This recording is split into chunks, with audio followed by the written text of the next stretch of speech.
Boa tarde a todos e a todas, sejam bem-vindos a essa live, que é uma iniciativa da Biblioteca da Escola Superior de Controle Externo. Esse é o projeto Diálogos Transparentes, e nós iniciamos com a live sobre compliance, conceito, aplicação e desafios. Alguns esclarecimentos iniciais.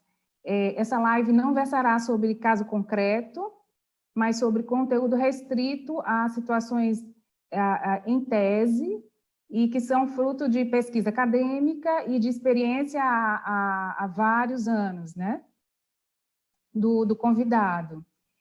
Um outro esclarecimento é que as respostas às eventuais perguntas do canal serão disponibilizadas via PDF nesse mesmo canal de YouTube do Tribunal de Contas, da Secretaria de Tecnologia. Então, vamos começar. Meu nome é Rossana, eu sou auditora de controle externo do Tribunal de Contas do Estado do Maranhão, e estamos aqui com o Diogo Moretti, que é o nosso convidado, que ele é advogado corporativo especialista em compliance. Diogo Moretti é Chief Compliance Officer do grupo Promon e diretor jurídico da Promon Engenharia. É um profissional de compliance e um advogado de 20 anos de experiência no mercado, principalmente em empresas multinacionais que atuam em projetos de infraestrutura na América Latina.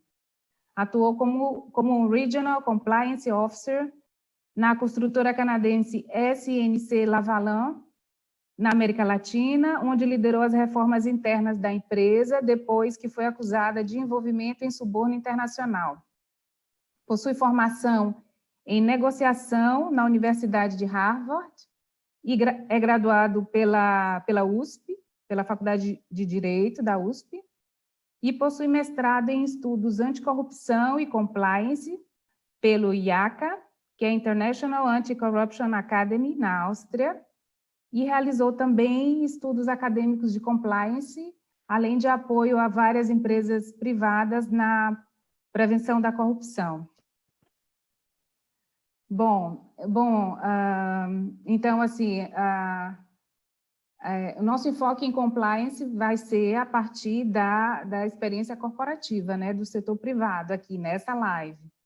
Diogo, como provocação inicial, no caso, é sabido que o movimento anticorrupção ele ganhou força a partir dos anos 90, muito embora a legislação do FCPI dos anos 70, que é a lei antissuborno dos Estados Unidos, esse movimento anticorrupção ele ganha força a partir dos anos 90, tanto é que foram aí que surgiram algumas dos principais diplomas anticorrupção, como a Convenção Interamericana contra a Corrupção, que é de 96, e a Convenção de Combate à Corrupção de Funcionários Públicos em Transações Comerciais Internacionais da OCDE, que é de 97. Além disso, um pouco depois surge a Convenção da ONU, de 2004, mas há vários outros diplomas, né, além desses, né, mas esses eu enumeraria como os principais aqui. Então, sob essa influência que o Brasil, ele também se alinha a esse movimento internacional, e daí surge a Lei Anticorrupção, que é de 2013, que é 12.846. E essa lei ela já menciona o compliance, os programas de compliance e os programas de integridade. Aí a minha pergunta para ti inicial, em que consiste o compliance, ou programas de integridade, o que é o compliance e qual a sua dinâmica desde a perspectiva do setor privado, tendo em vista todo esse movimento anticorrupção e, consequentemente, por integridade nessas transações comerciais. Bem-vindo, com a palavra. Obrigado, Rossana. Muito obrigado. Antes de mais nada, gostaria de agradecer a gentileza do convite, em especial à Escola Superior de Controle Externo e a você, pessoalmente. É um prazer estar aqui, é um prazer poder trocar informação, trocar conhecimento, espero que eu possa contribuir para esse intercâmbio. E me agrada também pensar que cada um de nós está num lugar do Brasil a milhares de quilômetros de distância. Eu acho que a tecnologia nos garante esse tipo de luxo, né? De a gente poder trocar, eu aqui de São Paulo, você de São Luís, a gente poder trocar informação, isso é muito gratificante. Muito bem. Mas, respondendo à sua pergunta, eu acho que você, de fato, listou os principais diplomas, ou os mais emblemáticos, no combate à corrupção desde a década de 70, né? O Brasil entrou nessa onda de maneira tardia, se a gente comparar com outros países, por exemplo, os Estados Unidos, que é o precursor, ou mesmo diversos países europeus, mas é fato que esse movimento ganhou muita força a partir dos anos 2010. E aí o termo compliance entrou para o nosso glossário, né? Eu acho que até aí a questão da corrupção certamente já é conhecida de nós brasileiros há séculos, mas o tema compliance ele é novo. O compliance infelizmente, aliás, deixa eu primeiro só dizer que lamentavelmente ele não foi traduzido. Ele entrou deste jeito no nosso vocabulário. É lamentável que não tenha sido. Porque isso talvez facilitasse um pouco a nossa aproximação do que ele significa, né? Compliance vem do verbo em inglês to comply, que significa cumprir normas, aderir a regras. Então, estar compliant significa estar aderente às normas que são aplicáveis, no nosso caso aqui é uma pessoa jurídica, uma empresa. Por consequência, criou-se dentro das estruturas corporativas uma unidade administrativa com esse nome. Assim como a gente tem o Departamento de Recursos Humanos, o Departamento Financeiro dentro das corporações, a gente, hoje em dia, tem também ali um Departamento de Compliance, que seria encarregado de cuidar da adesão dessa empresa às diversas normas a que ela se submete. Normas não apenas externas, normas estatais, mas também normas internas. As empresas, como você sabe, muito frequentemente têm códigos internos, códigos de conduta, políticas, procedimentos, etc., para regular uma infinidade de temas. Então, esse de maneira muito genérica, é o significado da palavra e desse departamento que se criou ali dentro. Mas, muito bem, o que está no escopo dessas unidades corporativas? Você já citou o principal dos temas, que é o da corrupção. A corrupção, entre todos os temas caros ao compliance, ao universo do compliance, é o mais importante deles. Seja porque ele tem impactos sociais muito sérios, seja porque desvios de conduta dessa natureza podem levar as empresas a problemas da mais elevada gravidade. Esse é o topo, esse tema está no topo da lista da preocupação de um compliance officer como eu, por exemplo. Mas não é o único.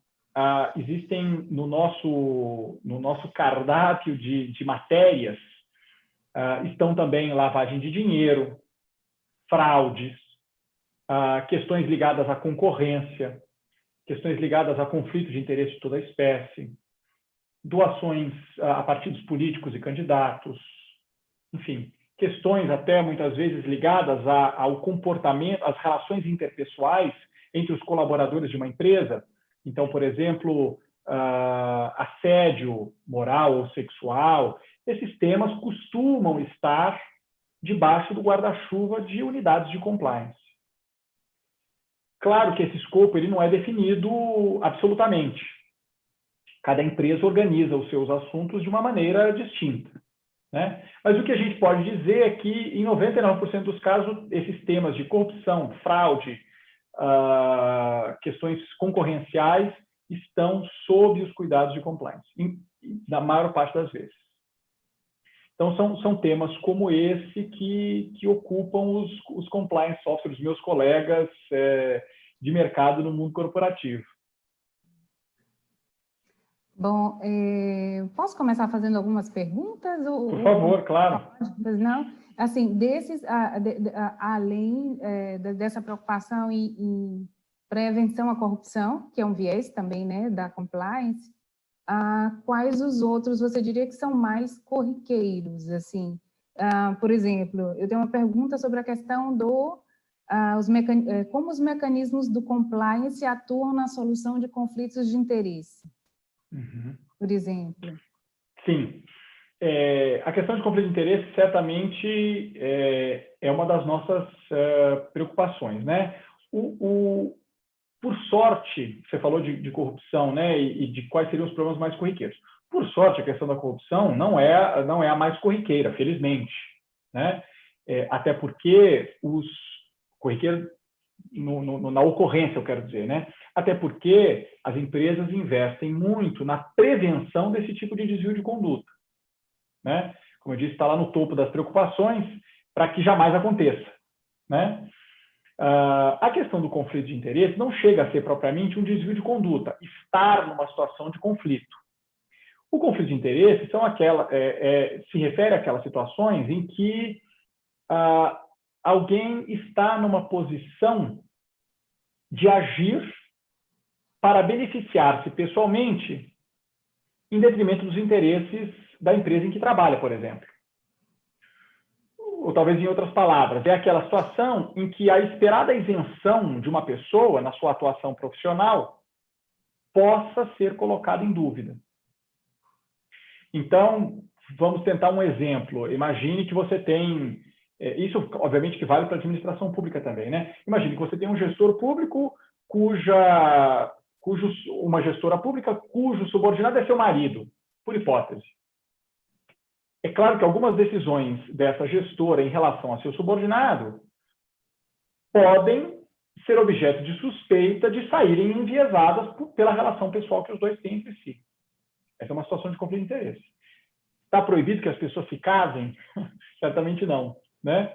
É uma infração estar nessa situação de conflito? Em algumas corporações é possível que sim, seja uma infração, se isso estiver claramente definido nos códigos e nas políticas internas.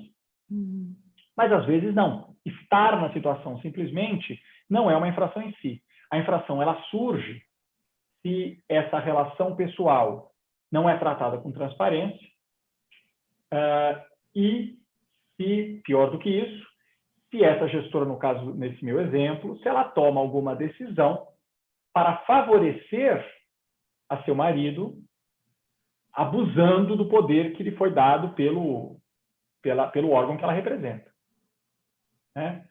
Vamos pensar num outro exemplo de conflito de interesse. Imaginemos que eu faço compras de bens ou serviços para uma determinada empresa e, na hora de fazer uma concorrência no mercado para a compra desses bens ou serviços, eu acabo considerando o preço de uma empresa em que meu irmão é sócio, por hipótese. A minha decisão aí pode sair viciada, ou pelo menos é razoável suspeitar que a minha decisão possa não ser a mais isenta possível para a posição que eu ocupo. Porque existe ali um interesse, eu posso acabar favorecendo o meu irmão em detrimento dos interesses da empresa que eu represento. Então, esse é um outro exemplo de conflito de interesse. Muito bem. Está proibido que meu irmão seja sócio de uma empresa que presta serviço no mercado? Certamente não. Né? O que deve, então, fazer aquela pessoa que se encontra numa situação de conflito? Primeira coisa é ela se dar conta de que ela está em conflito. Nesses dois casos que eu estou dando, nesses dois exemplos que eu estou dando, é evidente, né? Mas, às vezes, não é tão claro assim. Então, o primeiro passo seria se dar conta de estar em conflito. O segundo passo é fazer a revelação desse conflito. É dizer para o seu superior imediato ou para alguma área que tenha por escopo cuidar desse tipo de tema: bem, tenho aqui, está concorrendo, está participando dessa concorrência, uma empresa em que o meu irmão é sócio. E esse conflito precisa ser tratado. Tem inúmeras maneiras de tratar conflitos de interesse. Uma delas, nesse meu exemplo, poderia ser afastar este comprador da tomada de decisão dessa contratação. Então, ele se declara impedido e deixa de atuar naquela compra, naquele caso. E outra pessoa toma o seu lugar, uma pessoa isenta, toma o seu lugar e toma a decisão, seja ela de contratar o irmão, a empresa do irmão, seja ela de não contratar a empresa do irmão. É uma solução. Outra solução, quando é impossível essa saída de cena, é talvez compartilhar a decisão. Uma outra saída mais drástica é impedir o irmão de participar. Enfim, abortar a licitação, essa concorrência. Existem muitas saídas, né? Eu sempre privilegio aquelas mais inteligentes e que preservam a isenção, que preservam os interesses da corporação, aquela cujo recurso está sendo gasto na contratação. Né? Mas não há uma receita pronta e universal que sirva para todos os casos de conflito de interesse. É preciso analisar e sempre privilegiar a isenção na tomada de decisão. Então, dentro das corporações, o que a gente atua para prevenir, para detectar e para corrigir desvios de conduta. Neste caso aqui, de conflito de interesse. Então, precisamos mapear os conflitos existentes, precisamos, uma vez detectados, detectar quando eles acontecerem e tratá-los e aplicar a correção necessária ao caso. Hoje, felizmente, há uma série de ferramentas no mercado que buscam, a partir de informações de bases públicas, identificar relações de conflito de interesse. Então, isso já está, em grande medida, informatizado, o que nos permite depender menos da declaração feita por aquele que se encontra em conflito. Infelizmente, não são ferramentas disponíveis para todos, né? Elas, enfim, são grandes bases de dados, são ferramentas que fazem buscas em grandes bases de dados, mas essa já é uma ferramenta bastante aplicada para a detecção de situações de conflito de interesse. Essas ferramentas, assim, elas servem também no sentido de tomada, no momento de tomar a devida diligência e a gestão de riscos também, quando elas contribuem muito para você conseguir detectar e detectar eventual um conflito instalado ou potencial conflito, né? O que permite a esse gestor, a unidade de compliance, por exemplo, dentro das corporações, muitas vezes agir de maneira preventiva. Né? Se você consegue ter a informação mais cedo, porque digamos que é bastante mais fácil você resolver o problema antes dessa contratação ser realizada, no meu exemplo, né? Do que depois dela. Saber que a decisão foi tomada em situação de conflito, posteriormente à decisão, posteriormente à assinatura, à celebração do contrato, é muito mais difícil de resolver do que preventivamente, né? Sim. Eu tenho uma pergunta quanto a esse processamento no caso de denúncias de desvio de conduta ou de corrupção. Como que é esse procedimento dentro da empresa, né? Por onde caminha esse procedimento? Como que ele funciona? Sim. Esses canais de denúncia ou canais de informação e se realmente é uma pergunta, se realmente a corporação tem interesse mesmo em tomar ciência e em sanar, e o porquê. Assim, quais são as consequências de não se tomar as providências, no caso, né? O que implica isso, né? O custo que tem também, o impacto. Sim. Rosana, cada empresa tem os seus métodos, né? Eu vou te dizer o que são as melhores práticas e o que a gente normalmente encontra em grandes corporações com programas de compliance mais maduros, né? Claro que a gente encontrará infinitas variações da mesma coisa, né? Mas geralmente as empresas mantêm canais abertos, terceirizados, para a recepção de denúncias de desvio de conduta, para o reporte de suspeitas de desvio de conduta. A melhor prática é que esses canais possam garantir o anonimato daquele que traz a informação. Porque a gente precisa prevenir retaliação contra aquele que denuncia, não é? Então, se a pessoa faz a denúncia, na sequência ela é punida por ter feito a denúncia, porque muitas vezes ela está denunciando pessoas no nível hierárquico, na estrutura hierárquica da empresa, mais altas do que ela. E ela está sujeita a retaliações. Se esse temor existe, se ele é concreto, se o sistema não é capaz de garantir o anonimato, as pessoas estão desincentivadas de trazer denúncias. Se elas estão desincentivadas de trazer denúncias, você não recebe as informações necessárias para detectar desvios de conduta. De modo que não há onisciência, né? Se essas informações não nos chegam por quem está na ponta, por testemunhas, etc., é impossível que a empresa tome conhecimento de tudo que está acontecendo na sua estrutura. Nós podemos, muitas vezes, a gente está tratando de empresas com milhares de empregados, atuando em centenas de cidades, né, em países diferentes, com línguas diferentes. Então, a empresa, a estrutura, depende desses canais de comunicação. Mas, muito bem, como é que mais frequentemente esses canais se estruturam?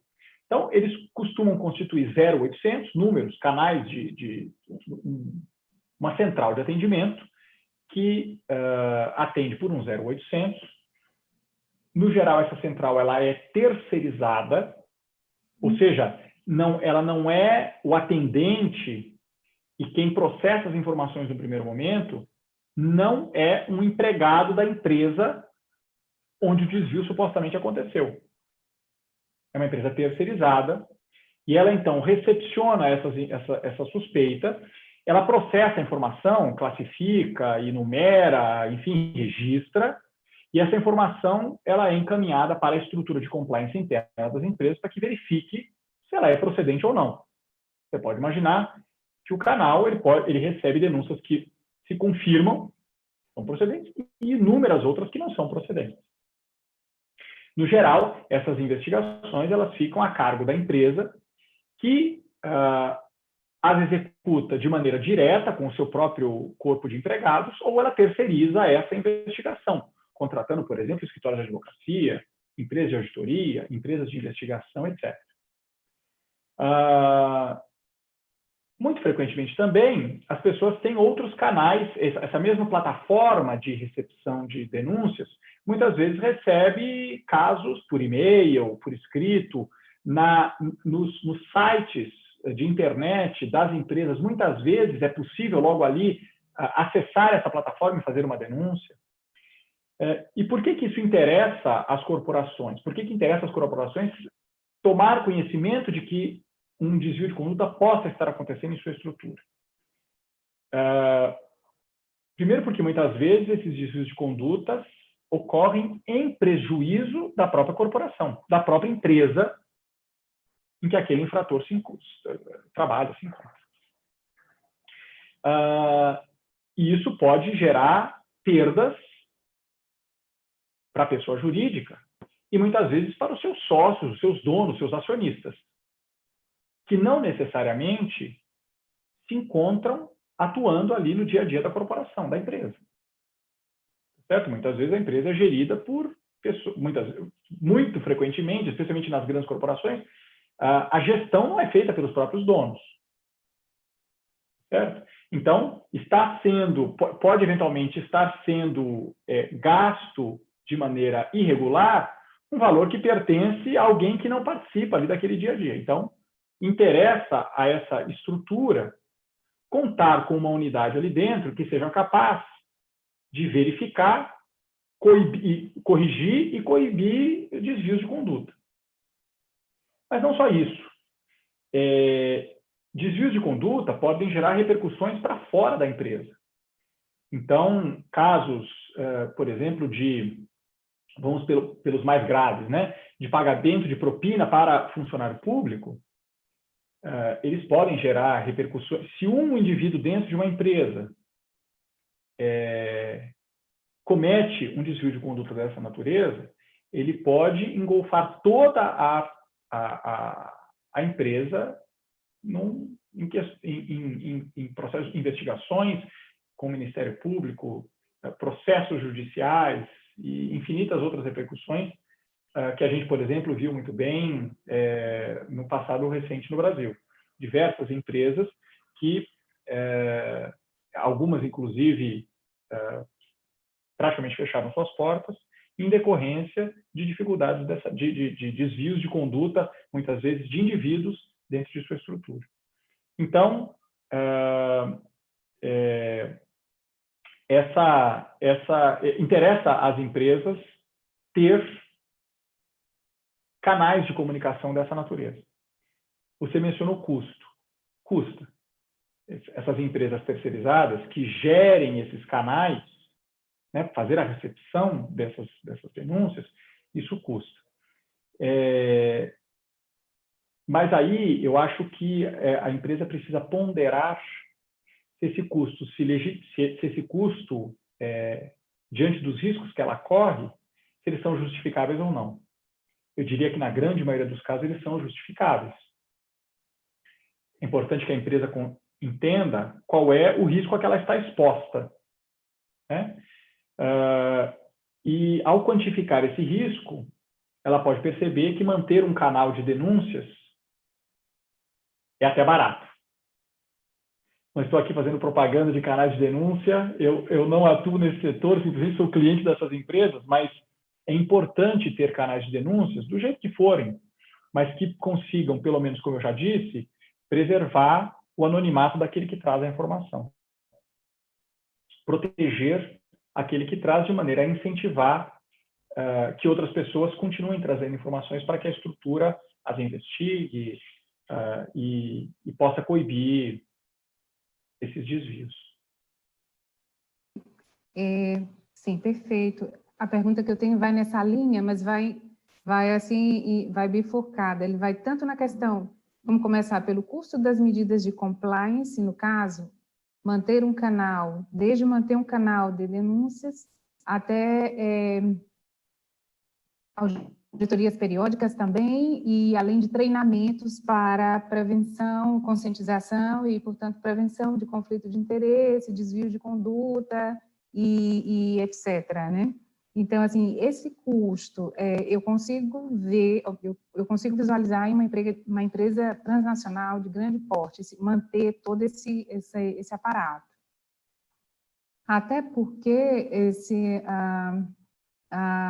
um programa de compliance seria um selo de qualidade, de integridade perante o mercado, dizendo que a empresa está limpa para, inclusive, licitar e efetuar transações comerciais, etc. Mas, no caso, a credibilidade, confiança, isso tudo um programa de compliance confere a uma corporação. Mas no caso de pequenas e médias empresas, ou no caso de empresas de pequeno porte, como que tu vês isso, essa assimilação de programas de integridade, né? Ou de práticas de integridade? Como que tu vês a partir da tua observação de como funciona isso? Como tem funcionado isso aqui no Brasil? A questão do custo, Rosana, ela frequentemente vem à pauta quando a gente está tratando de compliance, né? Eu acho que não é um assunto que precisa ser tratado, né? Eu acho que é um assunto que ele é secundário à questão dos princípios e dos valores que a empresa define para si e, portanto, precisa se esforçar para cumpri-los. Tem uma questão, então, de valores e princípios que se sobrepõe à questão do custo, mas eu acho que ainda assim a questão do custo precisa ser observada. Então, vejamos. Esse custo, para a gente dizer que ele é alto ou baixo, a gente tem que compará-lo com alguma outra coisa, né? Ele é alto ou baixo relativamente a algum outro parâmetro.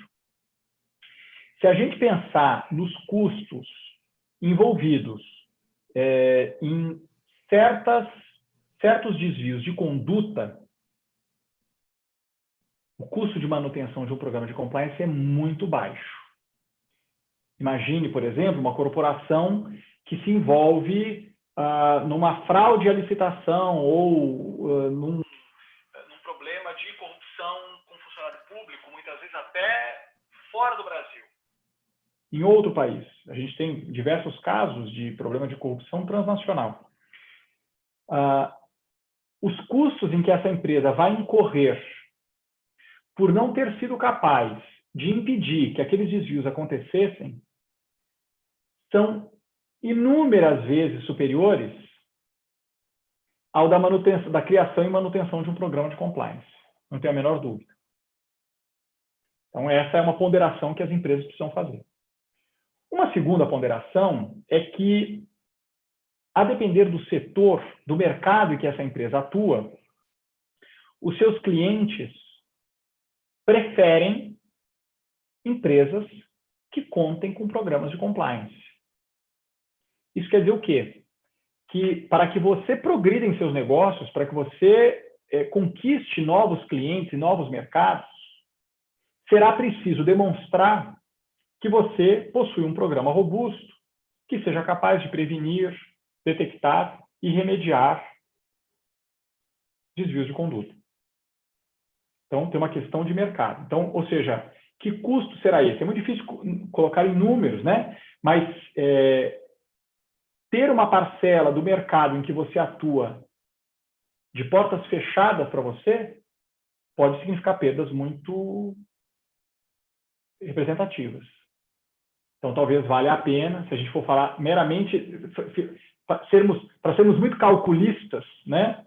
Claro que tem a questão dos valores, dos princípios que eu já falei, mas você me provocou na questão do custo, que eu acho que ainda também é muito relevante.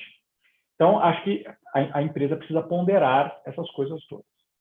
Muito bem, mas não existe um programa de compliance que seja universal, que valha para qualquer corporação, em qualquer mercado, de qualquer porte. Isso não existe. Os programas de compliance, eles são customizados para uma certa empresa. Como é que começa essa customização? Na melhor prática, né, nas melhores práticas de compliance, essa customização precisa começar com uma avaliação de risco. Ou seja, precisamos escanear essa empresa e os seus negócios para detectar onde estão as suas maiores vulnerabilidades.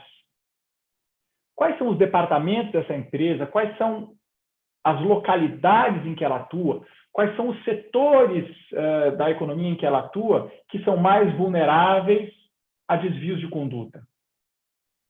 E de que tipo de desvios de conduta nós estamos falando? Esse mapeamento permite à empresa definir os contornos do seu programa de compliance. Então, ela vai aplicar mais ou menos recurso onde ela estiver mais vulnerável, onde estiverem localizados os seus riscos mais pronunciados. Então, aqui também, ou seja, isso eu quero dizer o quê? Né? Que os programas não são todos sempre caros, não é? Não necessariamente eles serão sempre caros. E é lógico, você falou do porte das empresas, é lógico que esse elemento, esse critério precisa entrar na equação, o tamanho da empresa. Hoje em dia, por sorte, com o desenvolvimento do setor de compliance, desse ramo do conhecimento, existem muitas ações coletivas que visam auxiliar as empresas de pequeno porte. Porque interessa às empresas maiores que se crie um ciclo virtuoso no mercado, porque uma infração de uma empresa dessas menor pode impactar uma empresa maior que esteja na mesma cadeia de fornecimentos. Então, você tem uma grande corporação que subcontrata uma empresa menor. E essa empresa menor, ali dentro, acontece um desvio de conduta, a empresa maior, que é sua cliente, seu cliente, pode resultar afetada. Isso é muito grave. Isso preocupa as empresas que estão na parte mais alta da cadeia de fornecimentos, de fornecimento de bens e serviços. Então, por conta disso, criaram-se uma série de movimentos. Eu poderia citar aqui dois: o do Pacto Global da ONU e o do Instituto Ethos, que, apesar de estar sediado em São Paulo, atua em diversos estados do Brasil. Esses dois exemplos, eles contam, essas duas entidades contam com programas que buscam atingir as empresas de menor porte e auxiliá-las na constituição de um programa de compliance. Então, porque isso interessa a todos, interessa ao mercado, né? Que se cria um ciclo virtuoso. Ótimo. Não, foi muito boa a tua fala agora, falando sobre ações coletivas, collective action, que é essa, né? Essa onda que se faz, até porque, no caso de desvio de conduta, ou corrupção, ou fraude, toda a cadeia, toda a teia de fornecedores, ela é atingida, né? E, no final das contas, não se prejudica só determinada corporação, mas até mesmo um setor produtivo, né? Pode ser um setor produtivo, por exemplo, energético, ou de indústria naval, ou alimentício, né? Para não especificar mais tanto. Por exemplo, mas, Diogo, excelente. Agora, tu poderias falar sobre a transparência, o princípio de transparência, como que ele se conecta com compliance, no caso, tendo em vista os shareholders, como que se diz, os acionistas, né, as pessoas que têm ações em uma determinada corporação, como que a quem interessa, né, aos investidores, aos clientes, né? Sim. A transparência com o compliance. Sim. A transparência, ela é fundamental. Apesar de que eu tenho, às vezes, a impressão de que ela é mencionada como solução para todos os males. Eu acho que a transparência é um objetivo, né, dos principais, mas a gente tem que tomar cuidado, porque ele pode ser um remédio super eficiente para algumas enfermidades, mas não para todas. Então, vejamos, qual é a definição que eu usaria de transparência, né? É garantir que os interessados, numa certa situação, tenham acesso simétrico à informação. Vamos pegar um exemplo. A gente tem uma compra pública. Então, um órgão da administração vai fazer a aquisição, um hospital público vai fazer a aquisição de medicamentos, por hipótese. É importante que todos os concorrentes dessa licitação tenham acesso uniforme às informações. Como funcionará o processo, como a decisão será tomada, qual é a descrição daquilo que se busca adquirir e por aí vai. Então, se a gente tiver uma situação em que os concorrentes, numa certa licitação, tenham acesso assimétrico à informação, é possível que essa licitação não se conclua privilegiando o interesse público, ou seja, o interesse público ele não será plenamente atendido numa situação como essa. E mais, aquele que detém informação privilegiada, ele pode se ver tentado ou encorajado a trocar essa informação por benefício próprio. Então, imagine um processo de, sei lá, uma outra compra pública em que as informações não sejam muito claras, em que não há transparência. Pode acontecer de o gestor público, que detém a informação, receber propina de um dos concorrentes para que ele libere essa informação e permita que aquele concorrente se destaque entre os demais. Então, a falta de transparência, ela pode também ser vista como um incentivo à corrupção, nesse exemplo que eu dei. Agora, ela precisa ser temperada com eficiência, não é? Então, imagine que a gente tem, sei lá, para ficar aqui nos exemplos das licitações públicas, imagine que o gestor público, em favor da transparência, ele revela para todo o mercado quais são os concorrentes de plano. Esse me parece um uso indevido da transparência, porque não está alinhado com o interesse público. O que é que essa transparência encoraja? Ela encoraja uma aproximação desses concorrentes e, eventualmente, a organização de uma fraude a essa licitação. Tá certo? Então, é do interesse público que, neste ponto em particular, não haja uma transparência total. Tudo isso para dizer que transparência é um remédio da maior eficiência, mas ele precisa ser usado no momento certo, da maneira certa. Tá certo? Então, uma transparência total em relação a uma investigação. Ora, se eu dou a saber de antemão a um potencial investigado de que a investigação está em curso, essa transparência ela não está no interesse de se desvendar a potencial infração. Por aí vai. Então, eu acho que a gente precisa olhar para a transparência com racionalidade e aplicá-la quando ela tem a sua eficácia plena, né? Mas é claro que outro dia eu ouvi uma expressão muito interessante, né? O sol é o mais eficiente dos desinfetantes. É boa essa, né? Eu posso estar errando uma palavra ou outra aqui, mas é para dizer que a luz, né? A luz, ela esteriliza as coisas, ela traz limpeza. Essa é uma ideia muito boa, né? Isso para dizer em favor da transparência, né? Então, é isso. Acho que transparência combinada com eficiência é o melhor uso desse princípio. Muito bom, muito bom.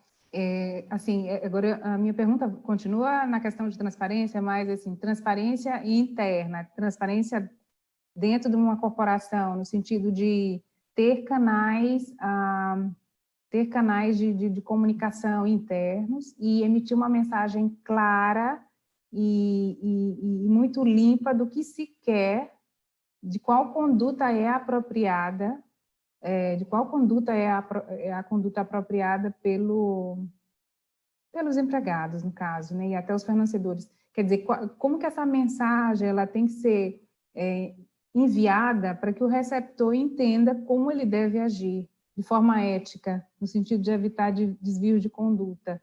E também transparência sobre a questão da gestão da informação, mas também interna. Porque tu falaste que tem os treinamentos, os programas de compliance costumam oferecer treinamentos, não é? Para a formação do empregado. Então, como que funciona essa transparência nesse nível? Porque sabe-se que a transparência, o princípio de transparência, ele é transversal, é um princípio que ele atinge todas as esferas. No caso de uma instituição, ao menos deveria, atingir todas as esferas de uma instituição ou de uma corporação, no serviço público também, no caso.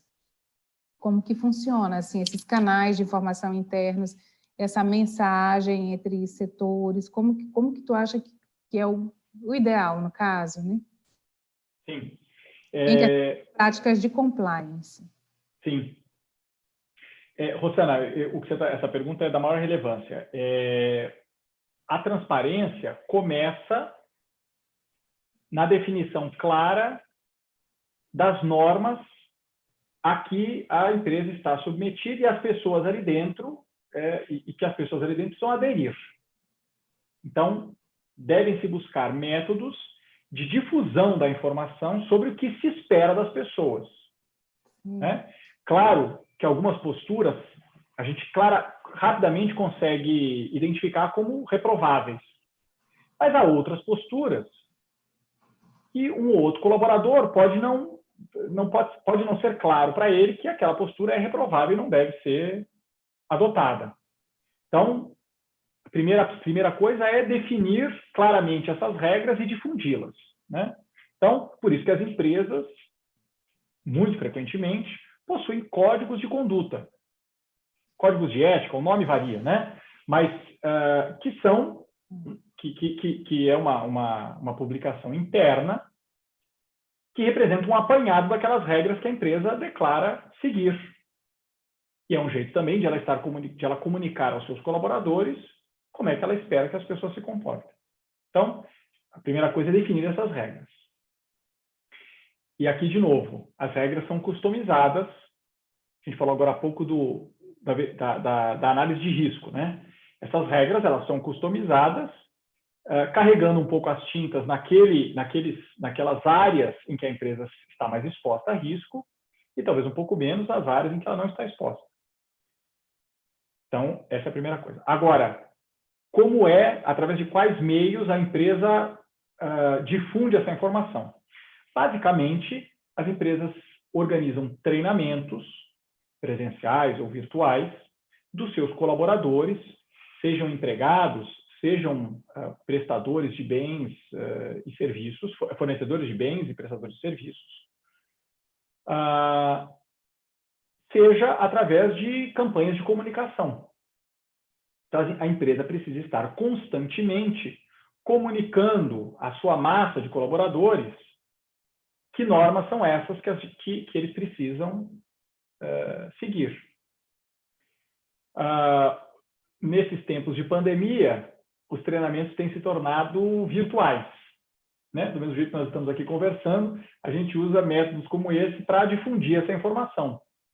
Então, os empregados, os colaboradores são convidados a participar de uma conferência em que a gente passa pelos mais importantes dos temas de compliance, esclarece dúvidas e tenta customizar a mensagem para aquele profissional, naquela área, naquela localidade. E a gente incentiva também a que todos os gestores da empresa sejam eles mesmos reprodutores da mensagem do compliance. Porque compliance é como saúde e segurança. Não basta que o engenheiro de segurança diga aos colaboradores que eles precisam usar capacete, tá certo? Ou óculos protetores, ou máscaras agora, né? mais modernamente as máscaras. Não basta que haja uma pessoa contratada na corporação para lembrar dessa obrigação. Isso é uma incumbência de todos ali dentro. Todos precisam se lembrar, em especial os gestores, de que é preciso usar o capacete. Todos precisam se lembrar de que é preciso aderir às normas de compliance. Então, é com a repetição dessa mensagem que a empresa consegue inculcar nas pessoas essa preocupação. Porque muitas vezes compliance é algo que está muito longe. Se você imaginar um trabalhador da construção civil, por exemplo, aquele ambiente de construção ali, de um prédio, digamos, compliance passa longe daquela realidade mais imediata ali, né? Então, é necessário que de alguma maneira a mensagem penetre, mesmo nesses meios mais distantes, e que as pessoas compreendam a importância de aderir a essas normas. Então, nesse sentido, a transparência é total. E precisa estar na boca de todos, né? Quer dizer, as pessoas elas precisam replicar essa informação, em especial os gestores, sejam os gestores do topo da pirâmide de uma corporação, sejam aqueles de nível médio, todos eles precisam aderir para que o programa seja bem sucedido, né? Para que a gente, de fato, consiga prevenir, principalmente, os desvios de conduta. Ótimo. Eu ia fazer uma outra pergunta sobre a questão do compliance e a igualdade ou não discriminação. Onde que se conecta? Mas aí eu deixo para te respondê-lo, né? Mas tem uma última pergunta, né, que já vai fazer o gancho com tuas considerações agora, sobre esses desafios todos de compliance, que já se viu que é um desafio, né? Gerir um departamento de compliance e implementar e obter o resultado, né? No caso, a prevenção, mas a parte de todos esses desafios tem um mais, né? Que é a situação agora de pandemia por Covid de 2019. Então, assim, o que essa situação de pandemia por Covid-19 tem significado no sentido de reconfiguração do compliance, seja na questão de adoção de medidas sanitárias, todavia mais medidas, né, mais outras regras as quais cumprir, desde o ponto de vista sanitário, ou seja também na questão de monitoramento de compras, licitações né, em transações comerciais, né, no caso. Mas fica à vontade, tanto no caso para falar ou da questão do princípio de transparência, não, do princípio de igualdade ou não discriminação e o compliance, e também já em considerações derradeiras sobre a questão do compliance e a nova situação de pandemia. Eu já te deixo com as considerações finais e já agradeço muito tua disponibilidade, tua exposição, aí a exposição belíssima. Pois não. Eu agradeço também, mas deixa eu tentar, você falou de vários temas, vamos ver se eu consigo, ainda que de maneira superficial, tratar deles, né? Então, a questão de Covid-19, né? Essa pandemia, eu acho que ainda talvez esteja muito cedo para a gente tirar conclusões definitivas, né? Sobre os impactos que ela terá causado sobre as unidades de compliance dentro das empresas.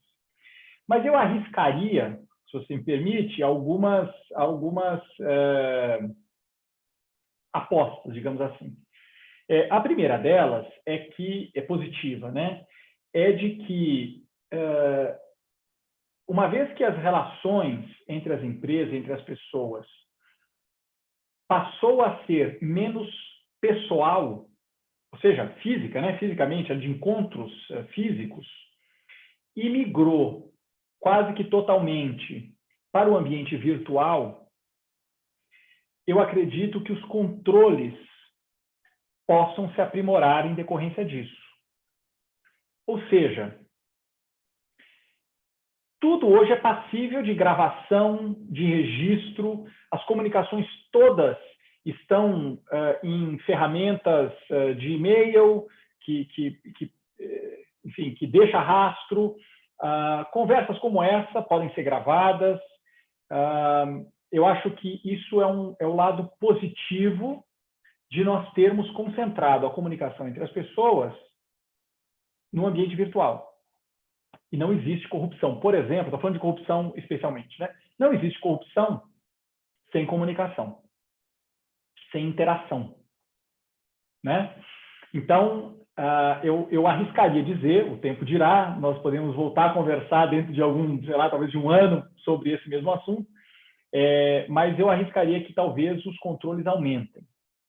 Por outro lado, nesse momento em que decisões urgentes precisam ser tomadas, eu temo que as regras possam estar sendo negligenciadas em favor da urgência.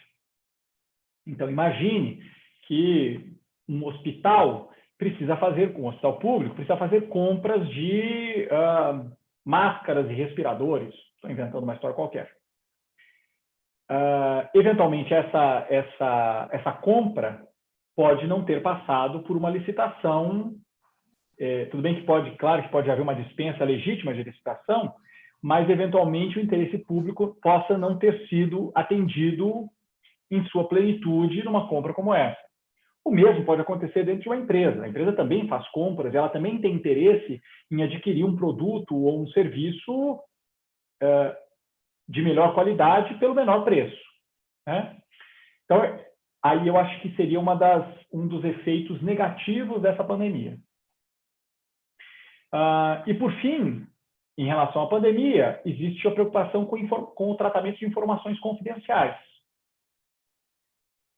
A gente, no nosso trabalho, tem acesso a informações confidenciais da nossa corporação e, eventualmente, até de outras corporações, que são os nossos clientes. Eles oferecem informações para a execução do trabalho, por exemplo, e essas informações precisam ser tratadas com todo o cuidado. As empresas estando, os profissionais estando em suas residências, o controle sobre essas informações diminui um pouco.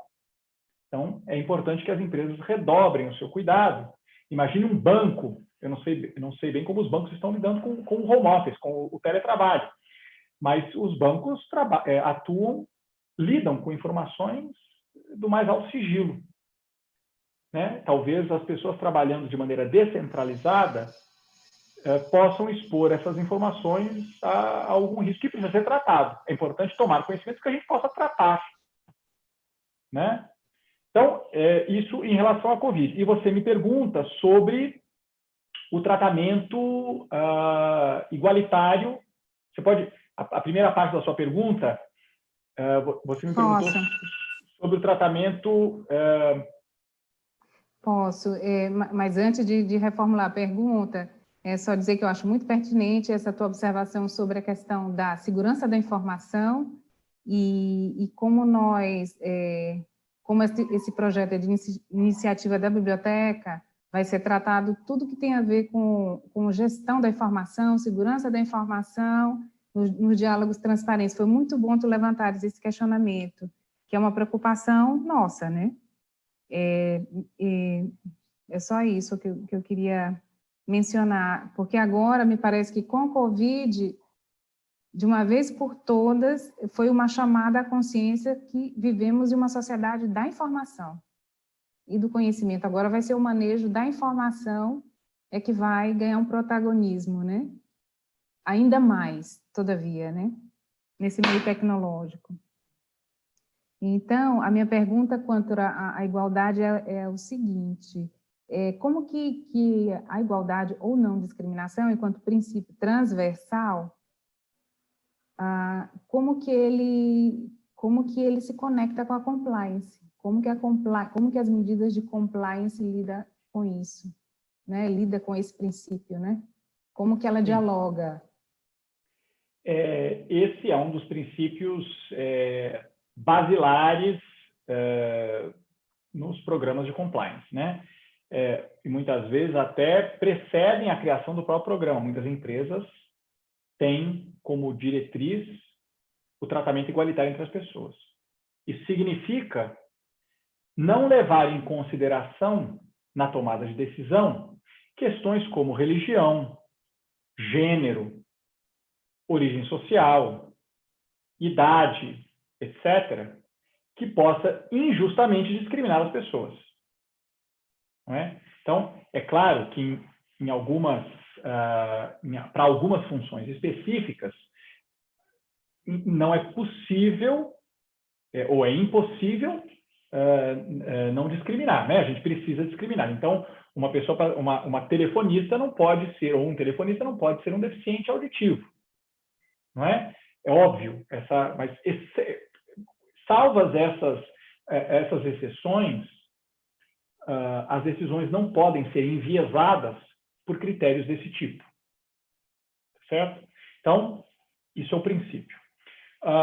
Como é que o compliance, como é que esse assunto se encontra com o compliance, né? E esse é um assunto que é um escopo que normalmente as unidades de compliance nas empresas dividem com as unidades de recursos humanos, né? De gestão das pessoas, de gestão dos empregados, dos colaboradores. Então,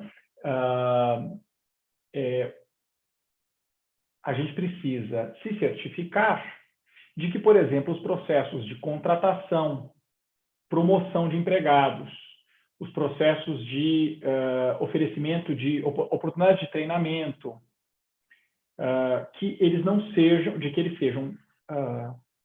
que as decisões sejam tomadas da maneira mais isenta possível, levando em conta a experiência daquela pessoa, independentemente desses critérios totalmente estranhos ao tratamento igualitário entre as pessoas, né? O que pela minha experiência, o que é lamentável nesse ponto é que muitas vezes esses vieses, esses preconceitos, eles são inconscientes. Então, nos treinamentos de compliance, o que eu busco sempre fazer quando sou eu a ministrar o treinamento é de provocar a audiência a trazer para a consciência esses vieses, né? Porque muitas vezes eles vêm disfarçados. Então, eu sempre brinco com o exemplo, né, de que eu atuo há muitos anos em empresas de engenharia, né, empresas de construção, engenharia, etc., de projetos de infraestrutura. E há sempre a atuação em obras, em lugares remotos, né, em canteiros de obras, né, onde se implantam projetos de infraestrutura. Então, algumas vezes eu ouvi algum engenheiro homem dizer que não permitiria que uma engenheira mulher fosse transferida, ou não recomendaria que ela fosse transferida para o canteiro de obras, porque ali não seria um ambiente próprio para ela. Eu digo, bom, talvez o senhor devesse perguntar a ela se lhe interessa ser transferida ao canteiro de obras, né? E a gente deve zelar para que o ambiente seja, sim, apropriado para ela. Porque se ainda não é, a gente precisa atuar para que seja, né?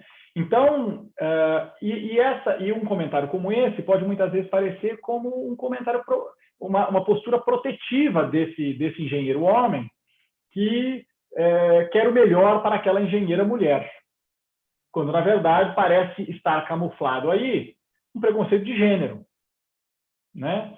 Então, esse é apenas um exemplo, poderíamos falar de outros tantos. Eu acho que a dificuldade nesse ponto do tratamento igualitário entre as pessoas está em trazer à consciência dos tomadores de decisão esses vieses que só atrasam o nosso processo civilizatório, né? Então, acho que temos andado bastante para frente, a gente tem evoluído muito, mas ainda falta bastante. Eu não poderia estar mais de acordo, Diogo. Estou de acordo, plenamente. Bom, nós já completamos agora 1 hora. Eu agradeço. Gostaria de perguntar se tu tens alguma coisa mais a acrescentar. Teria? Sim, eu gostaria rapidamente, se você me permite. Você já falou isso no início, mas acho que é importante eu enfatizar que todas as opiniões e todos os casos que eu trouxe aqui como exemplo, eles não são atribuíveis ao meu atual empregador. Eles são pessoais e que eu trago aqui da minha experiência profissional em inúmeras empresas, os estudos acadêmicos que já fiz. Então, as minhas opiniões aqui não são as opiniões necessariamente do meu atual empregador. Então, esse é um disclaimer. E para terminar, eu acredito que a gente falou rapidamente aqui de ações coletivas, mas eu gostaria de talvez fechar com esse tema, né? Me parece que a maneira mais eficiente da coletividade, dos diversos grupos de interesse na cena, na vida brasileira, digamos, a maneira mais eficiente de a gente coibir desvios de conduta, em especial da corrupção, é o da união desses diversos grupos de interesse do mundo corporativo, da administração pública, do terceiro setor, órgãos de mídia e por aí vai, os demais órgãos de controle, todos esses diversos atores se unirem em ações que visem a esse bem comum, que é o do combate à corrupção. Ele não interessa a ninguém. E as empresas têm feito o seu papel, ainda há muito a desenvolver, mas me parece que ainda falta essa aproximação maior entre os outros tantos atores dessa cena, como eu já disse, né, o terceiro setor, a administração pública também, enfim. Me parece que essa é uma das chaves para esse desenvolvimento. Estreitarmos os canais de comunicação, né? Sim. E o diálogo, é isso que nós estamos fazendo aqui hoje, né? É isso que a gente está fazendo. Estamos aqui cumprindo o que a gente prega. Sim. Olha, Diogo, muito obrigada, eu agradeço. Eu tenho alguns agradecimentos também a fazer. Eu agradeço, finalizamos aqui o primeiro episódio da série Diálogos Transparentes, que foi com essa live sobre compliance. E eu agradeço ao conselheiro Blackout, que é diretor da Escola Superior de Controle Externo do Tribunal de Contas do Maranhão. Agradeço a José de Ribamar Nojosa, que é o meu gestor, que é gestor da Escola Superior de Controle Externo. Agradeço à Secretaria de Tecnologia e Inovação, a CETIM, que possibilitou essa transmissão. Agradeço também à Assessoria de Comunicação, que providenciou o ICARD, o convite eletrônico, e toda a difusão e divulgação do evento. Então, meu muito obrigada a toda a equipe e muito boa tarde. Até logo, Diogo. Obrigado. Boa tarde a todos. Boa tarde.